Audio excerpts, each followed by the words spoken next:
Yaa shamarran Itoophiyaa dhalattee bakka Itoophiyaa keessatti jireenya ijaarrattee yookaan immoo barattee waan wayirra geechee biyya kee keessa jiraachuun hin jiruumi. Gaafa umuriin kee waggaa 15 ol darbe paaspoortii baafattee biyyarra ba'uu bichaadha kan yaaddu. Ashama harka fuunee kabajamtootaaf daawwattoota hordoftoota keenya. Nageenyi koo kan jaalalaa fi kabajaa bakkaa fi lafa jirtan siniif haa baay'atu. Ani obboleettiin keessan nagaa fayyaa kootidha. Egaa warroonni mana keenya haarawwataa ta'an like, share, subscribe gochuudhaan nu jabeessaa isiniin jecha. Viidiyoo kana arginaanan waa yaadadhe gizee kiyya jalqabaa sana yaadadhe jechuudha. Har'a gizee akkanatti sallafanii hiriiranii fataa jedhanii biyya akkanatti shaanxaa baatanii gizee dirree xiyyaaraa dhaqanii hiriiranii waanuma hojii mootummaa wayii hojjechuuf dhufanii fakkaatu. Garuu gaafas gaanii akka ibidda keessa seenan siqaayii keessa seenan hanarra kokkolfaa dhufan boru dhiigaa akka bu'an oduu beekanii garuu biyya ormaa kana hin dhufuu laata? Hin dhufan turan.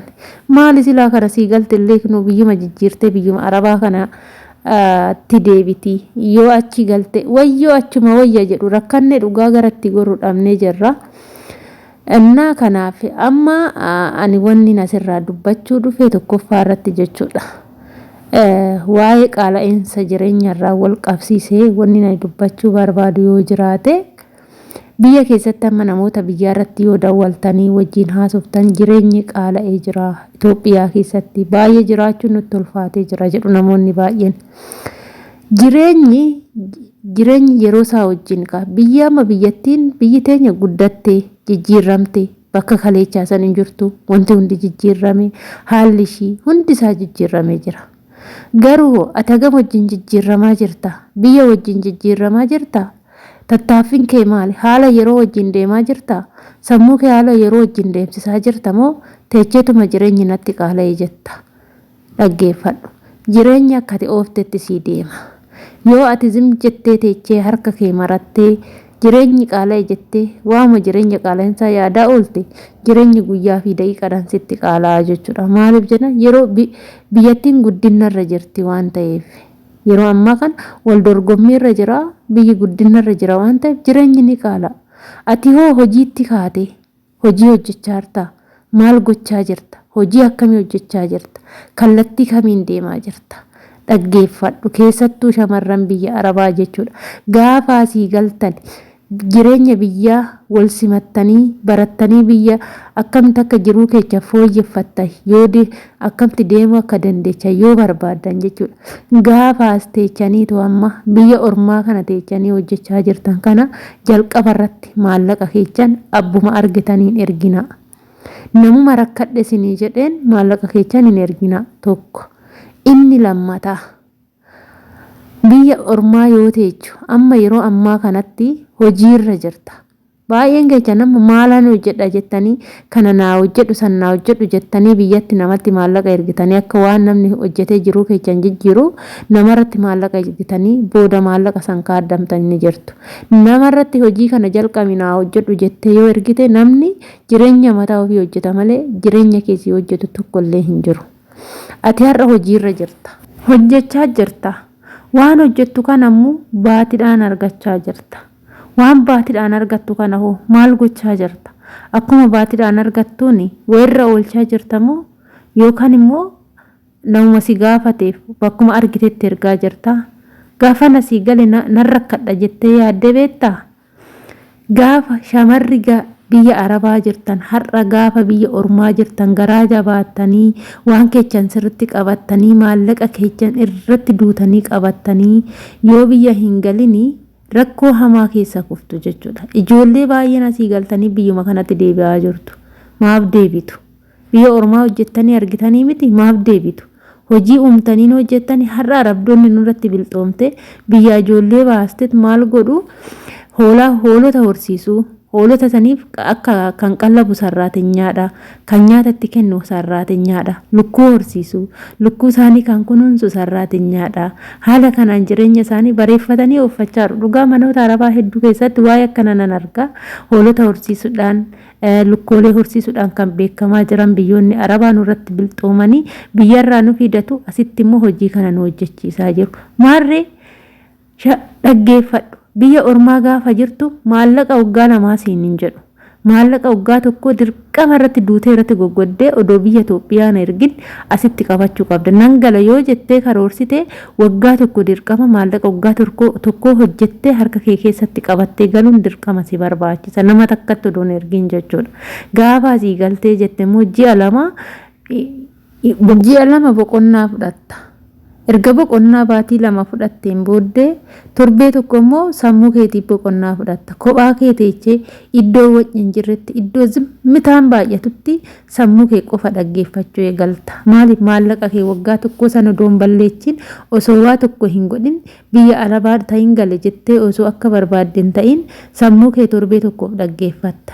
Erga sammuu kee dhaggeeffatteen boodee waan hojii hojjedhu siin jedhee sammuun kee si ajaje san maallaqa waggaa tokkotti calleechitee osoo hin taane maallaqa ji'a 3-4tiin waan hojjechuu qabdu san xiqqeechitee jalqabda jechuudha. Ol kaateetti hin calleessitu xiqqeechitee jammarta. Hojii sun haala bareedaadhaan yoo deeme itti guddisaa deemta. Osuma isa hojjettuu immoo hojiin kun naa ta'e jettee isarratti taa'uu osoo hin taane immoo harka biraatiin hojii biraa jalaan itti jalqabuu eegalta. Haala saniin gaafa hojjette malee biyya Itoophiyaa galtee asii jijjiiramuu hin dandeechu. Maallaqa harkaa qabdu kana baasii malee gabiin hin jiru yoo ta'e maallaqa waggaa tokkoo miti maallaqa waggaa 10tu qabattee gaafa galte ji'a 10 keessatti xumurtee biyya Arabaa akka deebitu beeki jechuudha.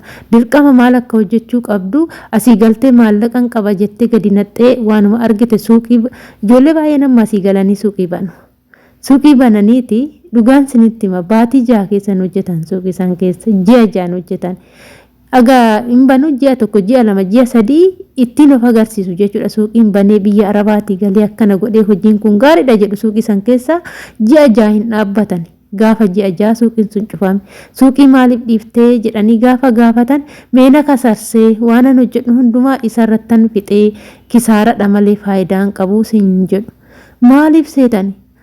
Suuqii banuun siruma jireenya ilma namaa hin jijjiiru. Namni suuqii banu nama fiitinesii garagaraa qabu malee asoo galtee birri biyya Arabaati suuqii takkitti hojjette jechuun bu'aa hin qabu jechuudha suuqiin. Suuqiin meeshaa qabee haa ta'u yoo jette malee na jijjiira jettee hin yaadini jechuudha. Waan hojjechuu qabdu immoo namoota hedduun hin mari'atin. Ofii kee sammuu keetiin mari'adhuuti asii galiitii. Keessattuu kan nama jijjiiru hojii magaalaa osoo hin taane hojii baadiyyaati jechuudha. Sijjammar baadiyyaa irratti bobbaatanii hojjechuudhaan waan tokko hojjechuudhaan jechuudha. Shamarran biyya Arabaa teechan immoo jechuudha. Erga biyyaa ba'uun keessaniin oolle iddoo seera qabeessatti iddoo gaariitti lafa bitachuu yaala.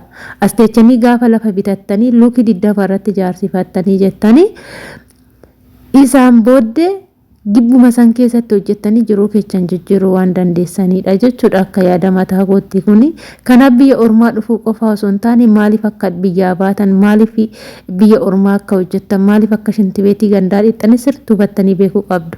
Yookaan immoo akkanatti hojjettanii gubattanii abbuma argitanitti maallaqa keechan ergitanii gaafa hin galla jettan mindaa ji'a takka ji'a 2 harkatti qabattanii hin galtu yoo ta'e kaawwan bakkatti ergitan osoo hin beekin maallaqa harkaa dhabdu yoo ta'e asii galtanii naman taatanii na amana natsaa maraattu biyyuma ormaa kanatti deebitanii immoo yookaan inni hojjettu yookaan inni maraattu jechuudha.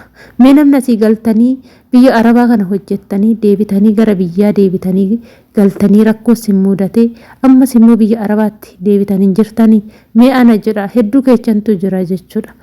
Inna kanaafu ani mataan koo biyya Arabaa hojjedhee galee rakkadeera jechuudha.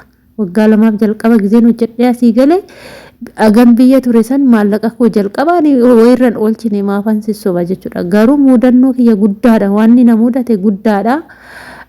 Mudannoo kiyya kana immoo siniif hin qooda jechuudha. Yeroo biraa waan baay'een irraa baradhee har'ammooyyuu hojiitti hiikeen jira jechuudha. Kufaatiin ilma namaa immoo barumsa si barsiisa. Namni tokko yeroo kufee kufaatiin suni akka waan du'eetti namni ilaalu jira.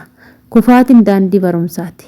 Kufaatiin jireenyatti si geejjiti. Kufaatiin waan takka illee hin sodaatin jechuudha. Kuftee achitti hafuutu salphina malee kuftee ka'uun immoo salphina tokko hin qabu.